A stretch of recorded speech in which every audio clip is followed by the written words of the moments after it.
It's a new backdrop, it's a new day, it's a new episode of the Podscast. I'm thrilled to have you with me in this experiment where I figure out whether or not I like this backdrop, whether or not I think it's working for me, whether or not I think it was a good idea to purchase a tablecloth in the sale from Flying Tiger to create a backdrop. I thought it was very sweet. It's got loads of berries, which I love. I see myself spiritually as a sort of strawberry type of person, but we'll see towards the end of it whether or not we just revert to the crispy bricks. Thrilled to have you with me, as I say. My name is Poddy. This is my Podscast. It is a podcast called Podscast. Again, not good for search engine optimization. It doesn't come up to the top of results when you're trying to search on Spotify, so you have to follow a link or just search my name. Not ideal. Should have thought that one through. It's a beautiful grey dreich Wednesday morning up here in Scotland. I'm drinking a cup of tea that I'm fairly certain has off milk in it because there's white bits floating and it doesn't quite taste right. I'm already missing the beautiful sun of last week. Devastated that was such a short-term thing. I would say it's carrying on in England. I don't think that's actually true. It seemed to fade quite quickly upon my arrival downstairs to England. More on that as we go, because that is the primary thing that I've done this week. I could well have recorded this yesterday, but I was procrastinating it purely for the reason that I seem to have done fuck all for the last week. I went to visit my family home down in Leicestershire, and I mostly spent the time sitting on my lard ass reading books, which has been lovely, but isn't really enough to populate a podcast episode over the course of about an hour. In the meantime, let me just also set my timer, because I lose track so quickly of how long I've been speaking for. Stopwatch, there we go, it's begun. What are the highlights of the week? Going to the countryside, unwinding by sitting still for hours on end, which I think is actually very good for me. Getting back into Hamilton, having a reflective period because I lost a very important item to me.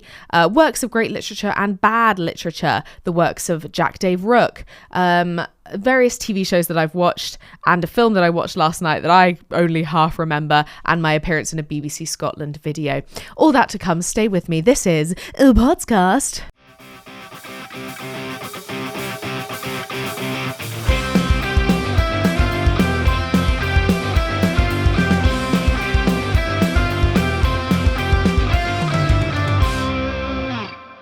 Gonna just preempt this, that I'm wearing a dress that I got yesterday, and as I was trying it on I was like, well, the straps could annoy me, but I'll probably be fine. The straps are annoying me quite badly. This is the issue with clothing that is not perhaps most carefully made, but also when you have a square neck and then a low back, there's nothing convincing these straps actually stay on my shoulders. And I think I do have quite diagonal shoulders anyways, me just looking in the monitor as well.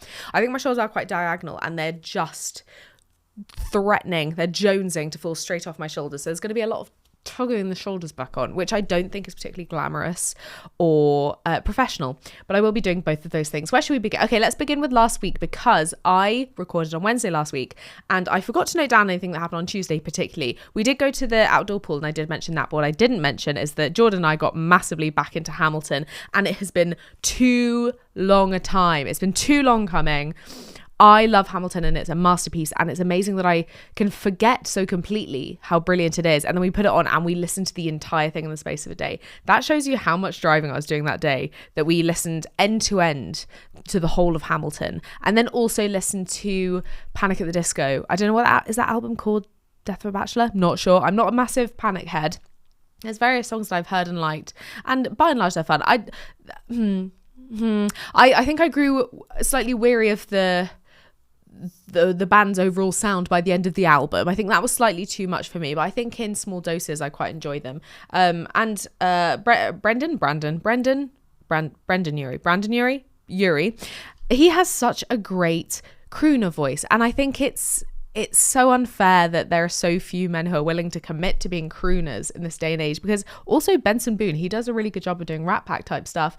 And you see people like Ray who are really leaning into the big band aesthetic and having a big band sound. And I love that. I love it so much. So many of my favourite memories of Oxford were at the Oxford University Jazz Orchestra. As anyone who was with me at uni knows, I was obsessed with them. And my highlights of every term would be when they did their big concert, usually at Freud, which was closed closed for my final year. Devastating. Best venue in the whole city. It was a former, I want to say, Orthodox church that has now become a cocktail bar and sort of hireable venue, and it's so good. It's so beautiful in there, and we all get all dressed up for our black tie evenings with Aljo, and then have a good old boogie, someone singing jazz, or various musical theatre classics or other. The highlight of the evening would always be the song Soprano, and I became known as the Soprano girl because I would get really giddy whenever that song came on. It had a sort of Latin American hip shaking sound that I just cannot get enough of. Very obsessed with Aljo, and for years afterwards I was like, I want to hire Aljo for my wedding. Now it seems more likely that we'll be hiring a Kaylee band for the wedding, which I have no qualms with, because Kaylee to me is just a different genre of the same thing, really. It gets you all on the floor, it gets everyone dancing. What it doesn't have, which I quite enjoyed, is the jazz singer who comes up to me afterwards and asks me if I'm a jazz singer. And I was like, no, why? She said, oh, you just have the temperament of one. The temperament of a jazz singer. I love that. That was good for the ego. How did we get onto this? We started at Hamilton. I can't remember how we got here. There's so many bits in this tea. I think I should stop drinking that. That doesn't taste quite right. Anyway, sorry to the grommet mug. Yes, Hamilton was fantastic, and we listened to it end to end. Both of us did a similar thing where we just haven't really listened to / learnt the second half particularly. As soon as it becomes more personal about Hamilton the man, that's when we kind of lose interest, which I think is fair enough. They're all the songs that are my dad's favourite. My dad really loves walking by his side, talking by his side, have pity. He loves that one. He loves quiet uptown, it's quiet uptown. He loves all the really sad ones. They're not so much for me. What do I love? Obvious answer, Guns and Ships. I love to be quick with my speech. I'm taking this house by the reins, make a ragdoll sweater with blood stains, and I'm never going to stop until I make a drop, but I'm up and scatter the remains up. That was quite good. I think I could be the first female Lafayette. Okay, that's that done. Getting back into Hamilton. Just wanted to give that the moment in the sun, because I forgot to mention it last week, and it was a really special moment when we're driving over the hill into Guruk, which is so steep. It's one of those where you have to sort of what am I doing? A figure 8 on your way down the hill because it's so steep. And I had a real moment when we're overlooking it. I think it struck both of us at the same time how beautiful a view it was, because you can sort of see various peninsulas on the other side of the loch. And it struck me that Deacon Blue were completely right when they had their whole fancy of dignity, sailing up the west coast through villages and towns. I'll be on holidays, I'll be doing the rounds. They'll ask me how I got her, I'll say my money. Of course you would, if the weather is so beautiful and you've got such a beautiful view as you did in Guruk. So I understood those lyrics completely for the first time, which was a special moment. Now, I went down to visit my family over the weekend. My brother was there as well, which is very lovely, because we are so shit at organising to see each other that we only see each other when it's like accidental that we're both at home at the same time, which this was. However, I had a grand disaster because I was in the shower. I got out the shower. I saw where my pyjama top had been discarded, and I saw next to it was my necklace chain. And I thought, that's odd, because I don't remember taking my necklace off the shower. I never do that. And I felt, and I was like, nothing there. And then I picked up the chain, and it had snapped in the middle, not at the clasp, just within the, what do they call it? It's not called a snake chain, is it? Can't remember what it's called. Within the chain itself, just the link had snapped, and my pendant had disappeared, and we've still not been able to find it. It's a tiny little jewel, and we've not been able to find it. Devastating, because I've worn that necklace every day since the age of 18. The only times I've ever taken it off are for playing a role in a play that doesn't require me to wear a necklace, aka a male role, because I played almost exclusively male roles in uni. Going in a sauna, because obviously you want to take off anything metallic when you're going into 90 degrees. And going in, whoa, the chicken fell over.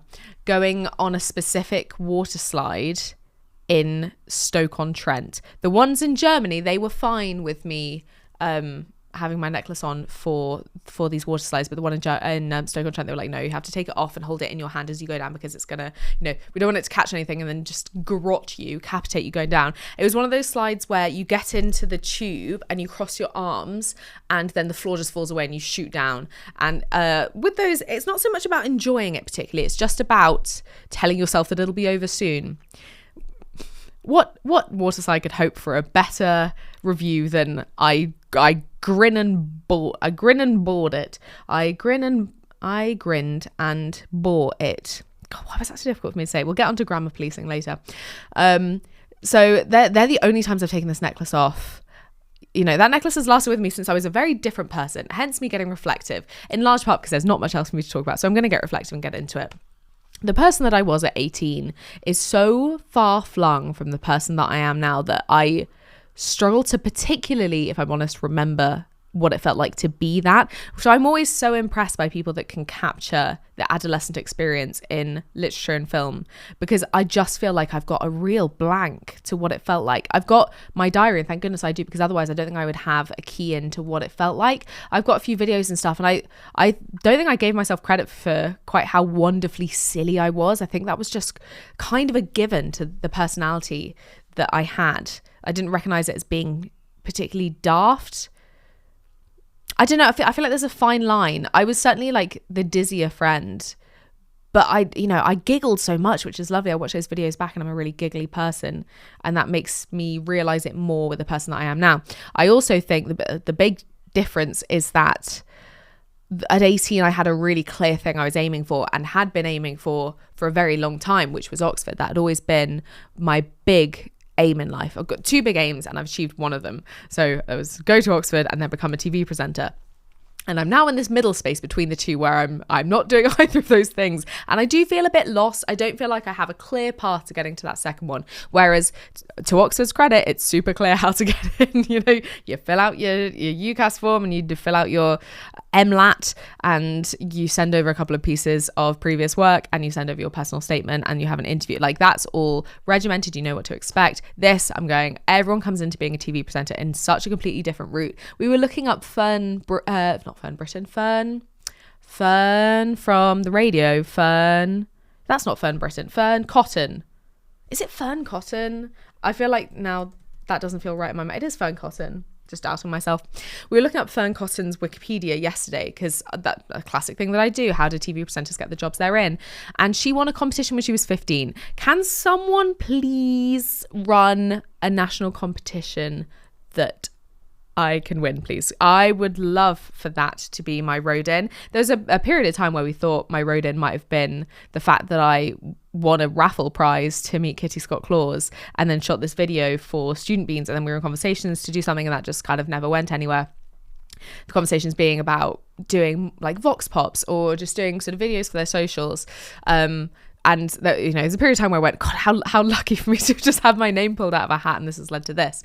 But that didn't lead anywhere. So I would love for a Fern Cotton origin story to happen right about now, because it sort of feels like I don't have a clear way in, and what I'm sort of falling into is the idea that I'll have a Dermot O'Leary way into it, where he was a sort of runner and then audience researcher. I think he's just sort of the guy with the clipboard and the headphones on set for a big shiny floor show with Mel and Sue, and then made out with Mel Gedroych at the Christmas party, which Kieran is quite jealous of because he has a real soft spot for Mel Gedroych, which I think is a very green flag. And he apparently just kept asking if he could go in front of the camera when everyone was sort of on a break and say, can I just have a go at reading the auto cue? Can I have a go at doing this and that? And people paid attention to him. This I've heard from someone in my village who I think also worked with him at the time. I remember saying to me years and years ago that was how he got his first start, was just by pushing and saying, can I have a go? Can I have a go? And then people took notice of him. And that's obviously one way in. The way that is opening up. The way that is opening up nowadays is obviously through social media and things. I worry, however, that I'm too niche. And I do also think, if Victoria Coren Mitchell was in my shoes, what would she be doing? Would she be doing anything different? Because I think we're as niche as each other. I think we have a broad appeal, but not a broad appeal that the algorithm necessarily likes. I'm well aware that I appeal to a certain kind of gentleman who goes to village pubs in the East Midlands of a certain age. I'm aware that that is a demographic that I appeal to, and that is completely fine. However, they're not on social media and they're not going to get me any kind of traction. These are all things that I'm thinking about career-wise. So I'm feeling a little bit like the path isn't clear of how to get from one thing to the next, where when I was 18 it was so clear. I had it every date in my diary as to the steps on my path to getting to Oxford, and I achieved that thing. And now it's like, oh shit, what next? And then after getting a career as a TV presenter, obviously it'll be BAFTAs, but let's cross that bridge when we get to it. So I've been wearing this necklace instead, which I have had since I was 13 and not worn, and the chain kind of looks a little bit dirty. It's also it's heavier, so I'm more conscious of it. It doesn't come quite as low as my other necklace did. It's all these things that you don't appreciate until you lose the necklace that you've worn every day for the last 6 years. So that is a real pity. I'm starting to miss being 18 more and more, I think. In large part just because I think I really love school. I said that to Mum recently and she was like, I didn't think you did like school. I did love school. What I struggled with was, the particular, with Light and Love, the particular clique who tended to make life difficult for people who weren't in the clique. And that is true of every school. And I don't even especially hold it against all of it. I hold it against the boys. The girls, I kind of don't. I understand more why they were the way they were. And a lot of them have been lovely to me since that point in time. And even at 18 were becoming far nicer to me. I found the boys more difficult to deal with. Some of them could be not lovely. However, a lot of the rest of school I loved choir, which was a very controversial thing to say at the time, and I still to this day absolutely adore the choir master. He's one of the cleverest, just most on it people I've ever met. I can't even put into words how on it this man was, which as a person who's off it seemingly constantly is a source of endless admiration for me.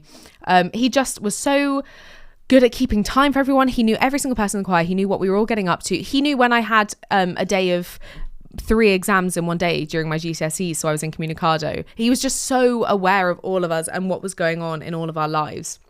And I loved setting aside this hour every Wednesday to go and sit in chapel and just sing and sit next to my friends. And obviously there was a whole thing every week in choir of people trying to get on their phones and having their phones confiscated. That was never me. I was perfectly happy, and I still am to this day, to just put my phone down and do an activity. There's nothing I love more than putting my phone down and just doing an activity. And I miss that.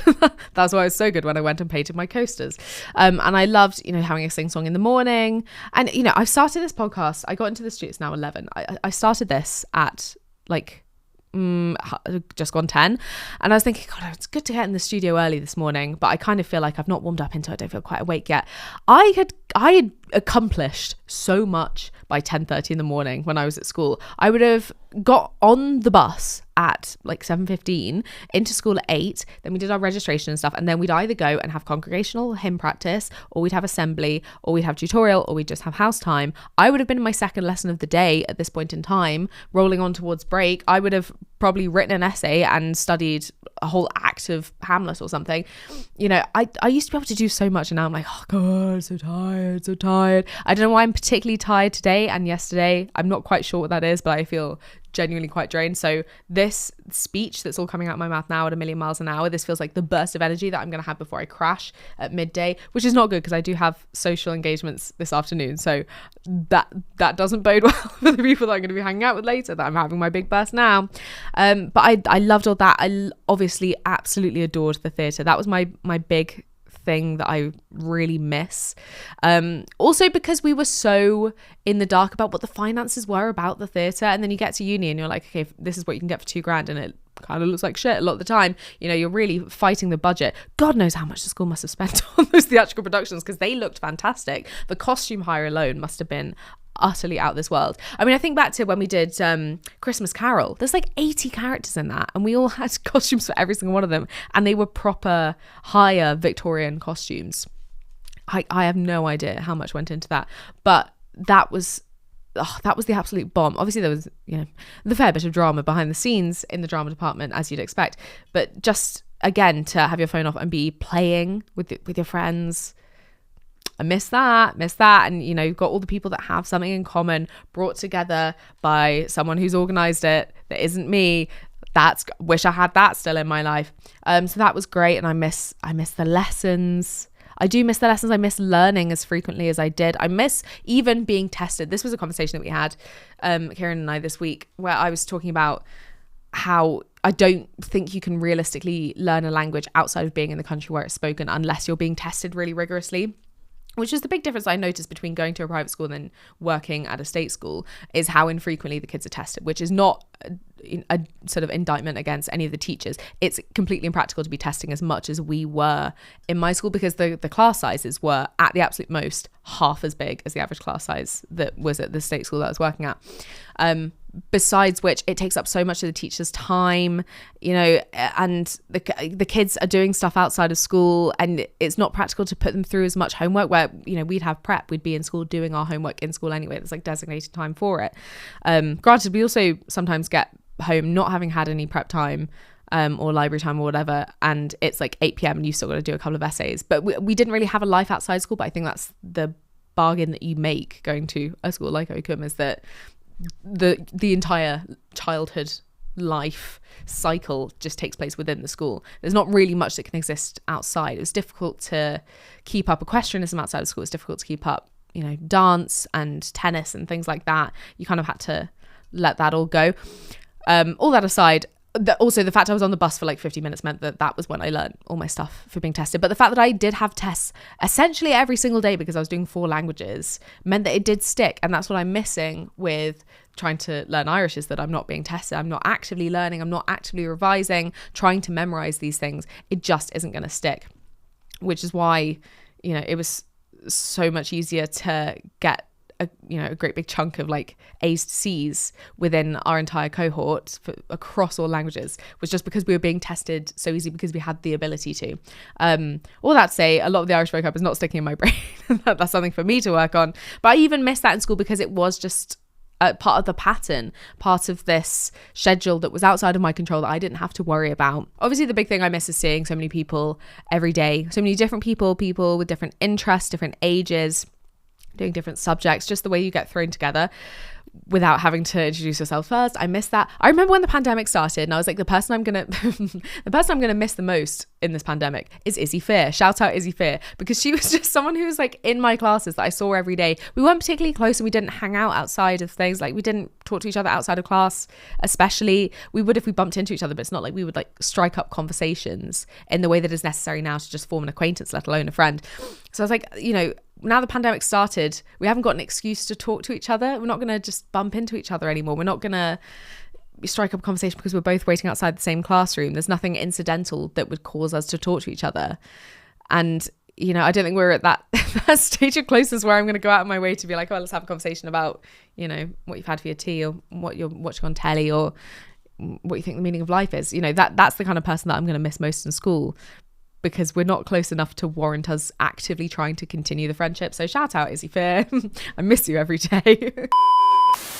What I did do when I was home was read a fair few books. Now, I've read, how many books have I read? Like in the last 2 weeks, I think I've read 4 or 5. I've read a bunch. So I started off with the Dawn French one, which I talked about.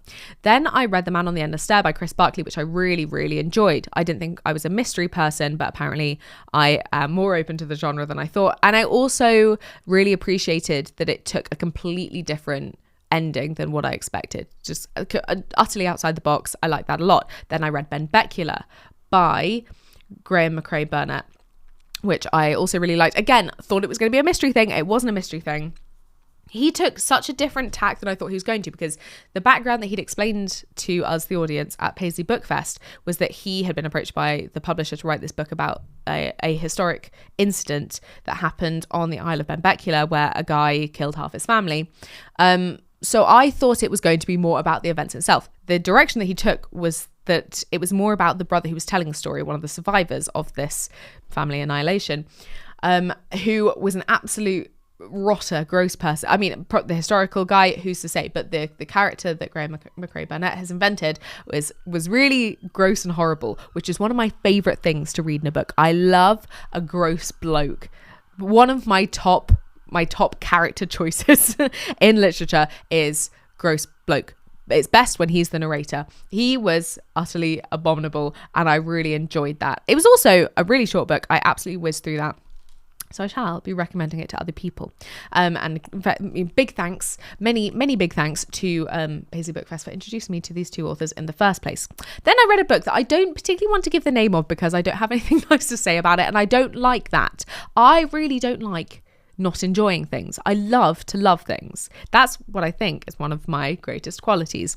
And I just didn't enjoy this book. The blurb was so intriguing. And I think there is a bit of a danger at the minute with a lot of books that are coming out in the year of our Lord 2026, that they have a sort of strong, clicky, interesting, topical, attention-grabbing hook that then just doesn't lead to enough plot or enough character. I haven't read Yesteryear, but I'm hearing a lot of people who aren't entirely content with it structurally and character-wise, which is a shame because it is, again, such an intriguing hook of a trad wife who gets sent back in time to live in the period of time that she's been promoting as being, you know, the best time, and we need to go back to these kinds of ideals. That intrigues me, but again, it's the follow-through, and a lot of people are complaining that hasn't matched up to what they wanted it to be, which makes me nervous. Similar thing with this book that I read, where the blurb just sounded amazing, so intriguing. It's very bacchanalian. It used the word bacchanalian on the blurb, and I went, oh, here we go. I love rotters. I love gross rotters. The grosser the better. Except when it comes to American Psycho and Lolita. That was slightly a step too far for me, but I think that was kind of the point of those books. But I like when it's off the wall and everyone's going crazy. I love that kind of shit. And I don't think it was remotely bacchanalian. I think it was just people having a couple of drinks. It wasn't very bacchanalian. It's hardly perfume, which that's bacchanalian. So that was a bit of a disappointment, but also it was...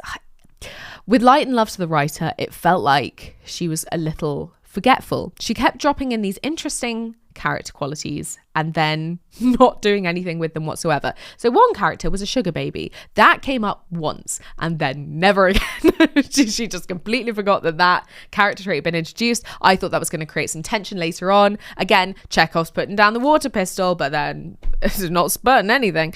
So that felt like a bit of a waste, but also... there were a few editing errors, which I was like, come on, guys, let's get it together. One of them was a dangling participle. Hello, this is Editing Pod, and ironically enough, I'm getting this wrong. I mean to say dangling preposition, but I keep calling it dangling participle, which is annoying me in the edit, and it will annoy me listening back to it. So that's what I mean when I'm talking about dangling participle, dangling preposition, which is a bit of a bugbear for me. I know I've said a million dangling participles in this, but this is all just vocalization. This is not something that has been written with intention and edited in the way that books have been. So that was disappointing to see that, because it wasn't even a style choice. I'd be open to the idea of it being a style choice if it happened frequently throughout and that was sort of indicative of the way the narrator spoke. Not that it was a narrator, it was third person narrative.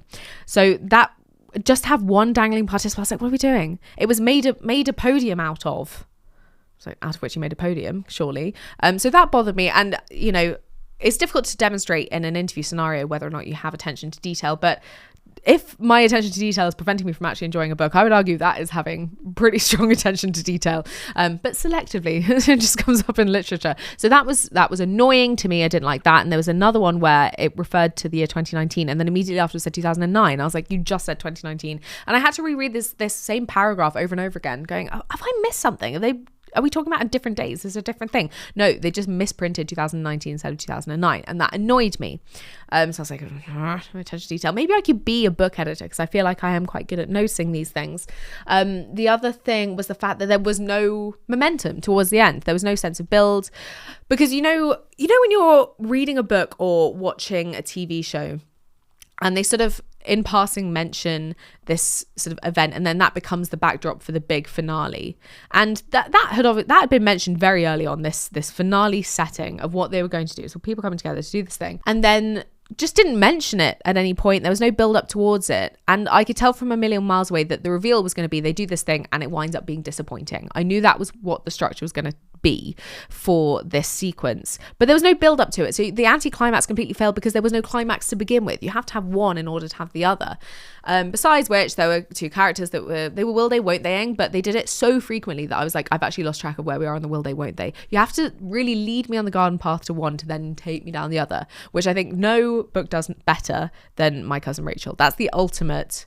Oh, I think this thing. No, actually, I think the actual complete exact opposite. Now, oh no, we're going back to the other way. That is achieved very well by Daphne du Maurier and a few others, because my God, did she do that justice. Anyway, all that to say, I didn't like this book and it really annoyed me. I don't like to dislike things, but that did mean that I read it at breakneck speed. That was a 2-day book, whizzed through it. But then I read, or am continuing to read, I Capture the Castle by Dodie Smith. I keep wanting to say Dodie Clark, obviously, which, by the way, I've been introducing Kieran to the sacred texts of Dodie Clark recently. I made him watch the John Cozart video where he's singing in Paris, and then her video where she's singing in Nashville, maybe, and then the one where they sing together because they've written the same song but their melodies are overlapping with each other. And then I was explaining obviously the lore behind all that and the fact that she was in love with him and he didn't reciprocate, and he was like, that guy. I was like, yeah, no, I know that guy. So that was very exciting for me to introduce him to that particular bit of internet history. Anyway, I Capture the Castle. Exactly the kind of book that I would always want to write. So witty, such a strong narrative voice. Also, the fact that it's supposedly been written by a character in speed writing, which she says is one step away from shorthand. That little tidbit I absolutely loved as a shorthand writer who doesn't have many excuses to actually use it. And also is not very good at reading back her own shorthand, which is the biggest problem with doing shorthand in the first place. It's such an excellent book, and again, talking about depictions of adolescence that I'm impressed by. Such an excellent memory of exactly what it's like. There's so many moments where I went, oh yeah, that's exactly what that feels like. Oh, she's so right that emotion is in the ribs. The first time you feel that particular emotion, or you feel it in your sternum, it's that specific where you're like, oh, I remember how that physically manifested in my body. It's been such a long time since I've experienced it that freshly, but my God, what an astute memory that Dodie Smith has. And it's about it's about the family that live in a crumbling castle, and they don't have 2 pennies to rub together. And there's, a little bit of satire of class and finances because, the family has no money, but they're still kind of looking down on the idea of them, or one of the daughters marrying the essentially like stable hand type lad who is the only one that's bringing any money to the family whatsoever. So, a bit of that sort of classic British class / money hypocrisy, but it's so witty. The set pieces are so good that I'm like, has anyone made that? Actually, has anyone made this a TV show? Because if not, I want to claim that now. I Capture the Castle. And I don't think it should be a film either. I think it should be a TV show. Okay, so I Capture the Castle, written by the person that wrote Call the Midwife. That I can get behind. Romola Garai. Okay, sure. Can I say something? I think I could play the main character. In the same way that I think I could play the main character in the Nancy Mitford Love in a Cold Climate novels. That what's her name? Not Linda, the other one. Is it Linda? No. Which is because there's like the sexy cousin and then the sort of stuffy wants to be cool cousin. Love in a Cold Climate. Fanny. Yeah, I think I could play Fanny. And I think I could play Cassandra Mortmain in I Capture the Castle. The Mortmain family live in genteel poverty in a decaying English castle, which family patriarch James Mortmain leased years ago to cure his writer's block. James hasn't written anything in 12 years since the spectacular success of his first novel. It's narrated by his daughter, blah, blah, blah. Rose's beautiful desires, above all, to marry for money and escape poverty. I don't know why I'm not putting my glasses on. Who plays Topaz? Bill Nye's in this? Hell yeah. Rose Byrne's in this? That's good. I can get behind that. Henry Cavill. Ooh. Okay. Wait, from E.T.? The kid who played the kid from E.T. is it? That's kind of mad. That sounds lovely. However, that aside, okay, I got sidetracked. There was a film in 2003, whatever. I would like for there to be a TV show, and listen, I'll write it. I'll do it. I'll write it. Because the set pieces are so good. Sorry, I'm really clanking this table. Whoa, got overexcited. The set pieces are so excellent. I'll give you an example of this. They find some green dye that they used for like a costume years ago, and all the girls in the house, there's the 2 girls and then their stepmother who is similar in age to them, and they're all dyeing all of their clothes just for fun because they've got fuck all else to do, and as I say, not 2 pennies to rub together. So they're using the bath to dye all their clothes, and then one of them is like having a bath afterwards, being like, I'll probably be fine, might be a bit green, but it's fine. And then the 2 Americans show up because classic, the two Americans show up, and she's like stuck in the bath in the corner of the kitchen with just some towels to sort of create a curtain between, and she gets out the bath and she's completely green, and they're like, oh, what the fuck is this castle? We also thought we saw a ghost up on the Motte and Bailey, and then they're like, oh no, that's my stepmother, she likes to walk around naked a lot of the time, communing with nature. And they're like, yeah, but she didn't have any legs. Yeah, because she's wearing her galoshes, she's naked, but she's wearing her like full length galoshes. And they're like, oh, what a mad castle, we've got ghosts, we've got sort of green creature in here, what next? Is there going to be someone playing the harp? And then they start to hear someone playing lute upstairs, and they're like, wow, that's crazy, someone in the family plays the lute. And then they're like, oh, the only thing that could round this off is if there's a medieval princess come down. And then the older sister comes down in a dress that's now too small for the stepmother, being like, look at my new dress, and it's got the great big sleeves on, looking like a medieval ghost. Lovely bit of set work. Love the green child in particular. That made me laugh. So I'm thoroughly enjoying this book, and it's 560 odd pages long. I'm near the end. I read 260 on the first day. Just sat and read, which is so nice. It's nice to try and reset my own attention span and just sit and read, particularly when my family are playing paddle, which is not a sport in which I like to partake. I'll just happily sit in the side in the golf club bit, if we're in that particular one, and just sit with my oat latte and read the book. Great for my brain. That felt good, and it felt good to love a book that much, particularly after reading one that I so disliked. I have an apology to make because I referred to Shorelands as the Shorelands, which Kieran said was not correct. Apparently it's just Shorelands. I think it should be the Shorelands. I don't know why I'm apologizing for this, actually, because I think it should be the Shorelands. I think that makes so much more sense, like the Falklands or the Highlands. If it ends in Lunds, yeah, I'm going to commit to that. I think if anything ends in Lunds, it should be the Lunds. So it's not called the Shorelands, it's called Shorelands, but I think we can dispute that and actually do what we want. I've written, does curiosity make us human? Well, I was thinking about this because okay, so I keep seeing those videos the various news channels are doing where they say, we put all these AI chatbots into a village and we saw what they did, or we gave them their own social media to see what they did. Every time they do these stories, I'm kind of like, well, what's the point? I kind of don't buy into that. There's something about the idea of like taking a chatbot and treating it as if it's a person with a fully manifested body living in a 3D space that they can go and interact with other people. All of it seems kind of disingenuous and a bit of a mad thought experiment. They're so silly, these things, where it's like, we put ChatGPT's personality into this character and saw what they did, and there was 8 counts of arson, 6 counts of theft and robbery, all but one of the characters died. There was a murder-suicide pact between a lesbian romance between these 2 chatbots called Flora and Laura or something like that. It's just always so mad. And I was thinking about it, I was like, what is it that differentiates us from these fake characters that have been created? Because especially with the ChatGPT one, they were like, we tracked what they did in this new town that we created for them, and the first thing they did was try to draw up a constitution, but they couldn't be asked, and they kept disagreeing on stuff, and they never got around to doing it. And I think the thing that does set us apart is the ability to be curious and to follow up and to do the next thing and ask what comes after that. What's this going to lead to? The ability to ask questions in this meaningful way does seem at the moment to be a big distinction and a thing that makes us human. And I think that curiosity is something that feels very personal to me, because in my like first ever therapy session, my therapist pointed out to me that I was a curious person, and I just never thought about myself as being particularly curious. When you're asked to describe yourself in 3 words, it would always be smart, kind, funny, smart, kind, funny, smart, kind, funny. It's always those 3, but usually in that order. I don't know. I feel like funny come before kind, which I don't think is necessarily a thing that reflects particularly well on me, but I did pride my sense of humor above much else. But it had just never occurred to me to think of myself as being a curious person. And as soon as she said it, I went, yeah, I am actually. And that's the thing that I feel really proud of.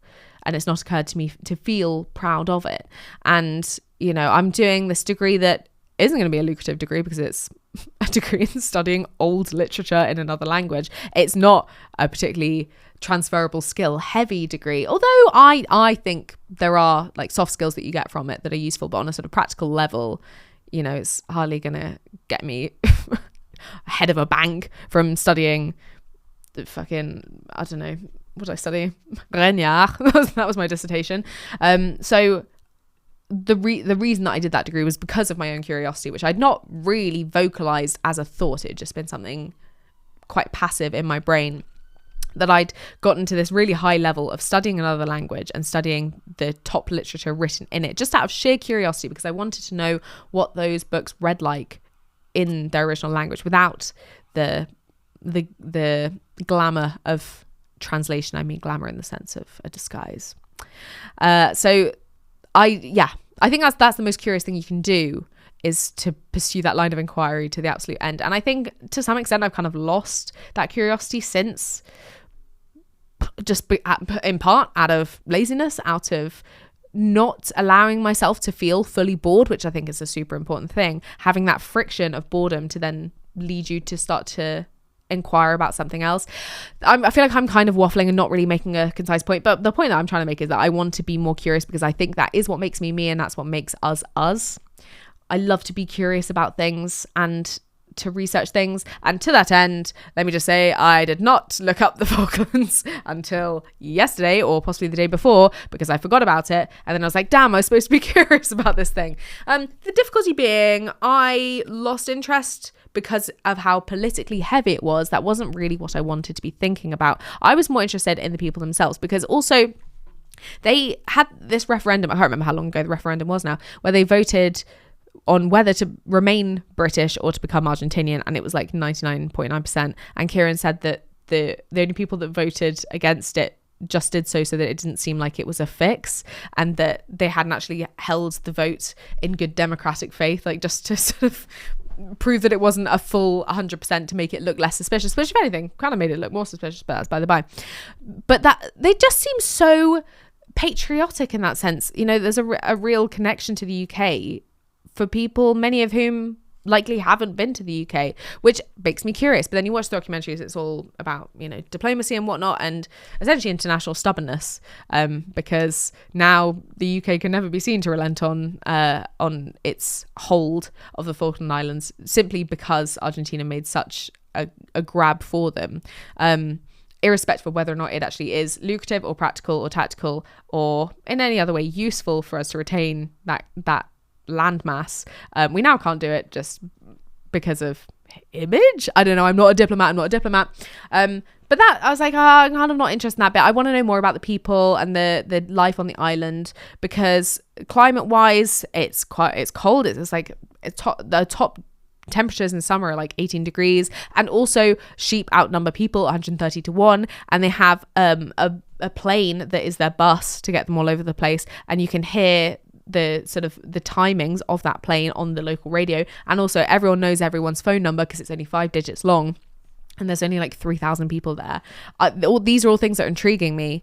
Also the idea of the accent, what accent is it that they've all got there in the capital of Stanley? These are the things that are intriguing me, so I'm going to look into that more, maybe. I don't know if my curiosity actually persists. BBC Sport Scotland released a video where it was clips that people had taken of their reactions to Scotland qualifying for the World Cup. You may or may not know that my parents filmed Kieran and I reacting to that, because obviously now I'm Scottish now. I'm part of Scotland. And we were both wearing our Scotland shirts and jumping about, and it was really exciting. It was a really cute video, and that video was used by the BBC, and it's a really sweet video. They posted a little clip of it on Instagram, and we feature in that, but we also feature in the full like 18-minute long one, which is on iPlayer. And it's really sweet. What did make me laugh, though, is that they had censored a bit of it. So for those of you who aren't aware, the national anthem of Scotland is O Flower of Scotland. It goes, O Flower of Scotland, when will we see your lights again? The fought and died for, it's we but hill and glen and fought against who? Proud Edward's army. Wanker. And the BBC the BBC had censored wanker, which is so good, because it was just this like blank silence that they tried to fill with like atmospheric stadium sounds, but it's so conspicuous, the fact that it just suddenly the audio dips so you can't hear them saying wanker. I just thought that was fun. I want to draw everyone's attention to the fact that I'm in it, even though it's just my back, and you can see the inside of my parents' house and me and Kieran jumping up and down inside it. So that's very lovely. So I watched series 2 of Big Boys. I'm very, very late to the party. I do appreciate that. And I have waved at Jack Rook and he's waved back at me. And I've said hello to Dylan Llewellyn, had all these conversations with them without actually having watched the series. And I knew I'd love it. And I think I was putting it off because I was saving it. I don't know. I feel like a lot of the time with these TV shows that I know I'm going to really love, it requires someone else to introduce me to it, to actually kickstart me. Because otherwise I will just like hoard all these TV shows that I've yet to watch. But I did really love it. Not seen series 1, but I have seen series 2 because my parents have seen series 1 and they just put on series 2 thinking that I had also only seen series 1. Tongue twister for me. And it was spectacular. However, it is around a year now since we buried my grandma. And my grandma died of dementia. And the hospice scenes were quite challenging to watch for especially me and my mum. So yeah, that was a tough one that I wasn't necessarily expecting. I knew obviously there was going to be the plot lines of Jack's character coming out and trying to explore his sexuality for the first time and his relationship with a straight guy. And also I've seen the big spoiler clip because it was nominated for Piano Cruise's Moment of the Year at the TV BAFTAs. So I've seen the big emotional clip from the final series already. So I knew that's how it was going to end. And I knew therefore that character in particular was going to have some struggles with their mental health over the course of this. Saw all that coming. Didn't see his nan dying of dementia and the dad character dying of whatever the dad character was dying of. That was pretty heavy.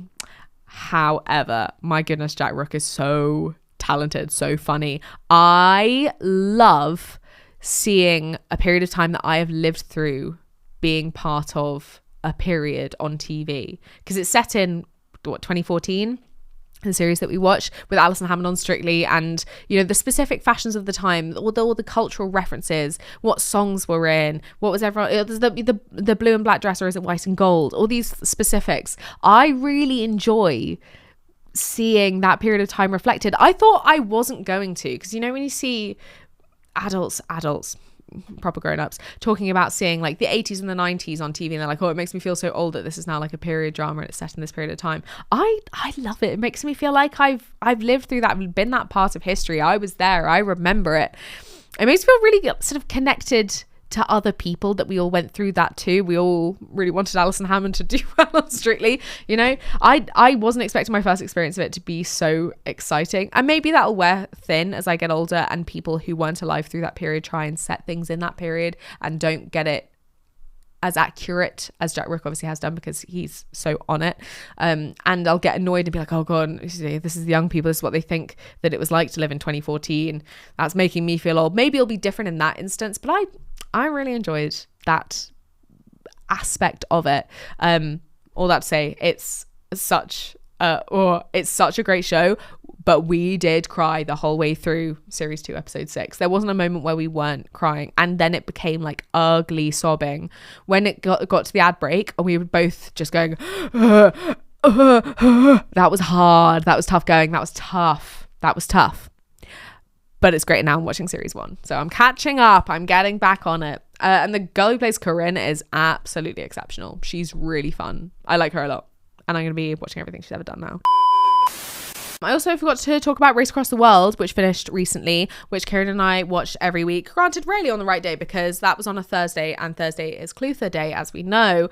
But that was so necessary in my life because especially before I put my phone on black and white and tried to reduce my screen time, I was spending quite a lot of time on my phone, getting quite sick of it and losing a lot of faith in humanity. And then I put on Race Across the World and just restore every bit of faith in humanity that I'd lost over the course of that week. What a replenishing feature of my weekly routine, specifically with the 2 lads who, spoiler alert, won it, which I'm really glad about. I feel bad for Harrison and Katie, who were winners for most of it, and then just Mongolia defeated them. They ran out of steam. But the 2 boys were so sweet. What a credit to themselves, to Liverpool, and to their mums. Oh, they were so sweet. And the way they look out for each other and the way they loved each other so wholeheartedly as 2 19-year-old lads is so wonderful. I want to show it in every school. You know when the people really like stuff and they're like, I want to show it in every school, they want this to be an example. I think that'd be a great example to show in every school. What I really love was them coming into their own over the course of the race, because you know most people on that race were burning out, they were running out of money. Mongolia was really tough because it was very heavily reliant on taxis and just getting lifts from other people rather than public transport, which is kind of it's not my favorite ending. I think the endings where there are so many more options and therefore opens the race out more to different tactics, that to me is more exciting than having to rely on just cars. particularly when it's like completely off-road. It was just lovely to see that when the boys got to Mongolia, they seemed to have so much more fun. I think they'd gone past the stress moment and gone out the other side, and now they were just enjoying people more, you know, making these connections and you know, going to, you know, where they did the waiting at that mad party that had all those dancers and like eagles and stuff, and they had the best time ever. They just seem to love every moment. Let's all be more Joe and Kush, shall we? God, those boys are incredible. What I would love to see, I know they showed a bit of it in the reunion, but I would honestly love to see like a full episode or even series just following the producers and how they actually execute this, because that is so impressive to me. I now have a real thing of when I'm watching TV shows or listening to radio shows or anything else, I am thinking about the production side of it and how they actually achieve all of this, and the risk assessment forms that they must have had to fill out, how they did all those communications with essentially, you know, no reception, how they even like what storage devices were they using. Can you imagine how much storage they would need for all those rushes? For how many people, like 8 people going around on the race, and then you're filming most of the time, and you know that's like days on end worth of footage. That to me is so impressive for a storage device to be able to hold that much. My laptop can't hold like 2 60-second clips. It's fuck all in this thing. So to be able to create a TV show that's as high quality as that is so impressive to me, and I am endlessly in awe of the production team. And I miss Race Across the World, so I think now I'm going to watch the Canadian one, because as I say, another TV show that I came to very late in the day. The first series that I watched was the China and India one, which was last year, and Kieran and I, was it last year? It was whenever it was. Kieran and I watched it when we were in Arran, and we had no reception. He downloaded it for us to watch, and that was like our big TV show that we watched in the house on his little iPad, and loved it a lot, fell in love with that TV show. So now he's been telling me to watch the Canadian one, because again, it's got all these restrictions where you're having to rely on hitchhiking and things like that, and what that then exposes you to and challenges you to do. So that is an exciting thing for me to watch now that I'm in my dip at the end of the TV show. Oh yeah, we're coming to the end of stuff, aren't we? Because Taskmaster's finishing. Is it finished? Is it finishing? I feel like we are behind on Taskmaster. We've not been keeping up with that, which is a pity. Oh, by the way, just quickly on Taskmaster, Joel Dommett is he's the MVP of that series. He's such a lovely boy, so giddy, so smiley, so kind and energetic. I think he's really putting his best foot forward, and I know obviously he's been presenting Masked Singer for a long time. He has been filling in for Romesh on BBC Radio 2. I think he's going to go very far, because I think he is an excellent screen presence. And then Backrooms, that's the last thing I've put on here. We went to see the film Backrooms last night. Now, as I say, I was very hit the microphone. As I say, I was very sleepy yesterday and also today. Not entirely sure why, because I really didn't do very much. I obviously travelled up on Monday, which felt like a long journey. I think it feels longer coming back up, because when you're going down, you do the switch at Crewe to get to Rugby, and then you have a sort of hour from Crewe to Rugby, and that's the last little stint, the last leg. It feels really quick. You feel like you're there instantly. It doesn't feel like a full hour. It feels like half. So then when you do it the other way up, you get this short bit out of the way, and then you're like, well, okay, that's like halfway, and it's not halfway at all, and you wind up sitting completely still for 3 hours. So I felt really knackered getting in yesterday. Or on Monday rather. And then yesterday, all we did was help Kieran's granddad with some gardening, which is not enough to warrant us being as sleepy as we both were. Then I had a little nap before Backrooms, because it started at like 10:30, which is late. I'm a sleepy girl. That's a late start for a movie. And I kept nodding off, which is really bad. I know. I couldn't keep my eyes open. It's a dark, warm room. We're watching a movie, and I love to fall asleep on the sofa watching telly. So this is my bread and butter. I love to be asleep.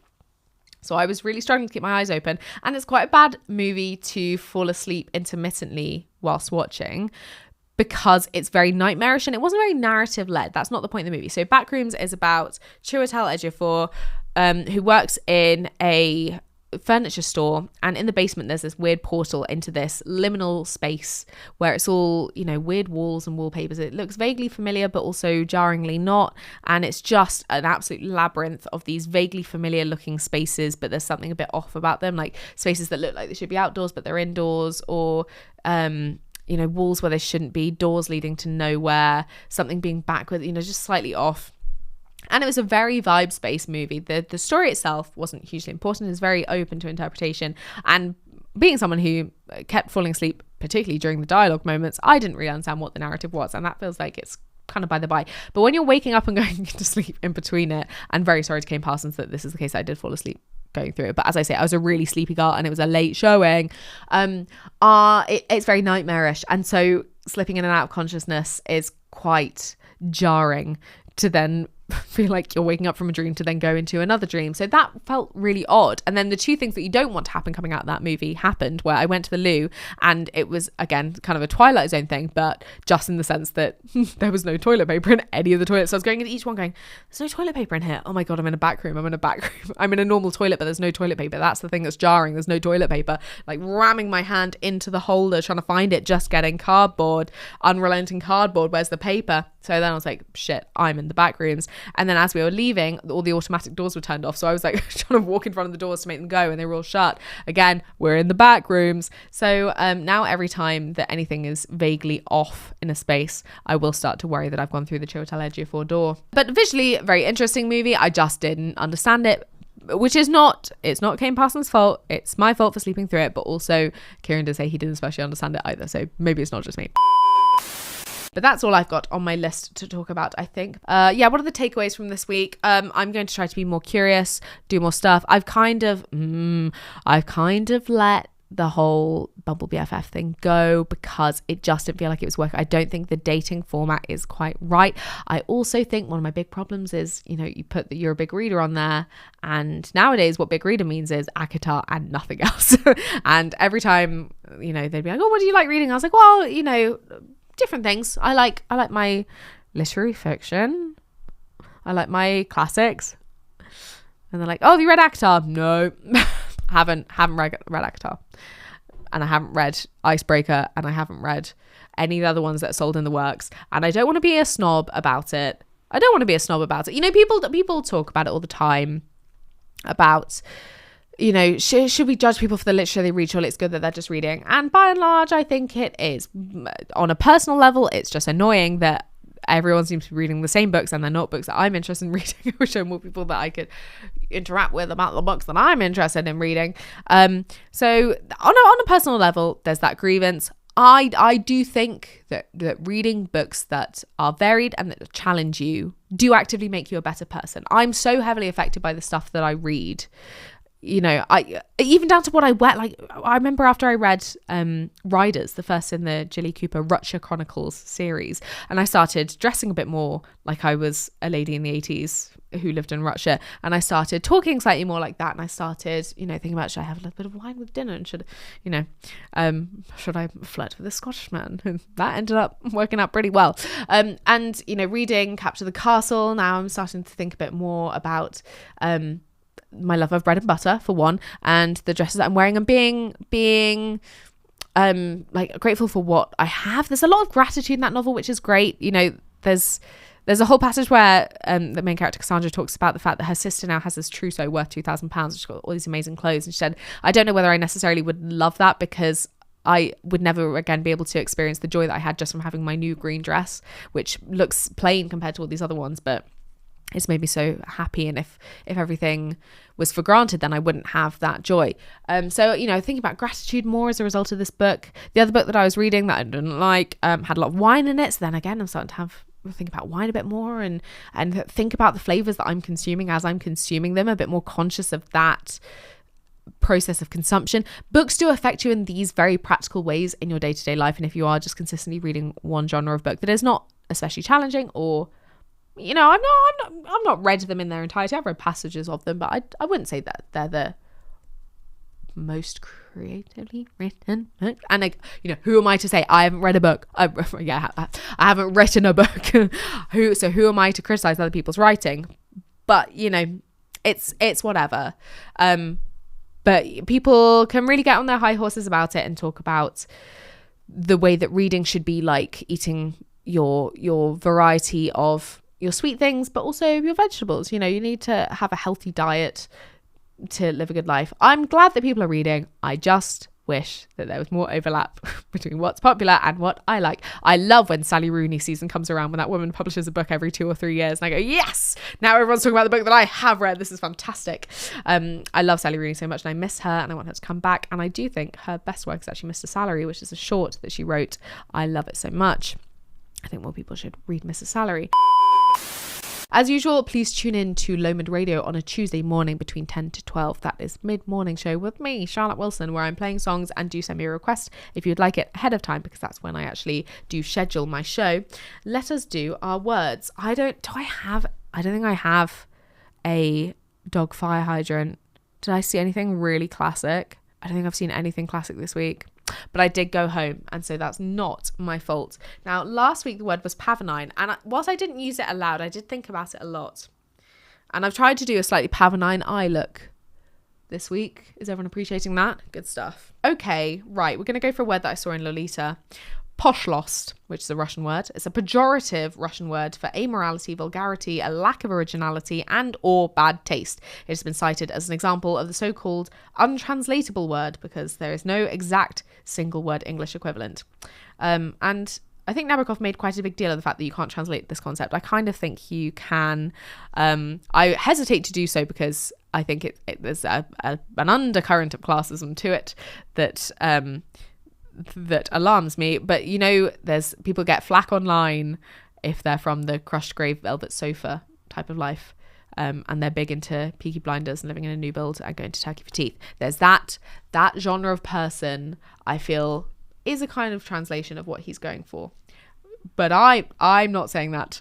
That's not me. I don't feel like I've done my best work. And here's the thing with doing the weekly podcast is it forces you to talk even if you don't feel particularly interesting. And I'm unsure of what my mood is right now, in all honesty. I feel like there could, and my mum doesn't want to hear this, there could be a cry on the cards today. I'm not sure. I'm feeling slightly on edge. I think in all honesty it's because I have a lot of things on my to-do list that I procrastinated for no reason. I was about to give a reason. I don't think there is one. I've just procrastinated them.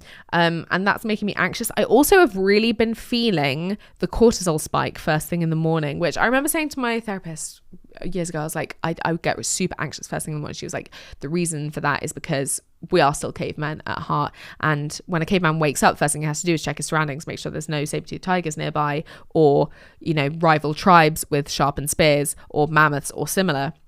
So that spike is to protect you and make sure that you are safe first thing in the morning, because that's when you need that adrenaline boost to hit you and to help you make yourself safe. So every time that I wake up, I think this is what I think about cavemen literally every day, because every time I wake up and I feel anxious, and I go, no, it's okay, I'm just a caveman. But that has been feeling slightly worse recently, I think, not helped by the grey sky first thing in the morning. So I really need to just feel like I'm on my shit again, which I think after a week of sitting still, I've now got that kind of guilt where I'm like, oh, I'm behind. So yes, it's been a reflective week. It's been a moment for pause, and we're going to get bigger and better and stronger and faster and all the rest of it in the forthcoming. Well, obviously, another part of the anxiety that I've not even spoken about once is the fact that Kieran is going away. He's going away next week to the World Cup, which I'm feeling not fantastic about. I'm feeling really quite anxious about it. So I don't have particularly many firm plans throughout June because he manages my calendar. So he's going to be away. America's making me feel a bit stressed at the moment. I think that's fair to say. I'm not feeling fantastic about the concept of him being in America for a month, even if he is a half American citizen. He's a full American citizen, but he is half American. So that's playing on my mind, and I'm getting a little stressed about that side of things. So I'm not sure what energy I'm going to bring to the podcast next week. Who can say? In the meantime, let me know whether you like my tablecloth background. I don't know. I'll see when I'm editing it whether I think it was a good idea or not. And as usual, recommend this to someone else. I appreciate this is maybe not the most recommendable episode because there's not had much in it. It's just had me kind of thinking about things. what do you think about things? But in the meantime, thank you for joining me, and do like and subscribe and comment on all the rest. The comments are super helpful if you can spare 10 seconds to use your 2 thumbs. And I am very glad to have you in your company. And above all, I love you.